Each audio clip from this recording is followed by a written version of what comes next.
என்னையே கேட்குறாங்கல்ல, ஏன் துணை முதலமைச்சர் பதவி கொடுத்தா வேணாமான்னு கேட்குறாங்க. அப்புறம் எனக்கு கோபம் வருமா வராதா? ஏன் நான் முதலமைச்சர் பதவிக்கு தகுதி இல்லாதவனா? யார் யாரோ கிளம்புறான், நானு ரவுடின்னு என்னையும் அரெஸ்ட் பண்ணுங்கிறான்.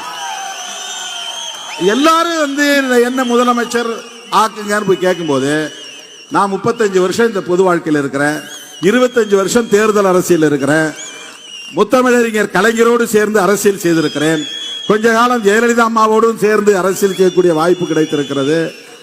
நீண்ட காலம் இன்றைக்கு திராவிட முன்னேற்ற கழகத்தின் தலைவர், தமிழ்நாடு முதலமைச்சர் தளபதி அவர்களோடு பயணிக்கிற வாய்ப்பு கிடைத்திருக்கிறது. ராகுல் காந்தி போன்றவர்களோடும் சேர்ந்து களமாடக்கூடிய வாய்ப்பை பெற்றவன் நான். எனக்கு என்ன தகுதி இல்லை, ஏன் என்ன துணை முதலமைச்சர் அப்படின்னு சொல்றீங்க? அது என்னன்னா, அவங்க அது அல்ல, முதலமைச்சரா துணை முதலமைச்சரா அது பெருசா இது பெருசாங்கிறது இல்லை. இப்படி ஆசை காட்டினா நான் அப்படியே போயிடுவேன் அப்படின்னு நினைக்கிறேன்.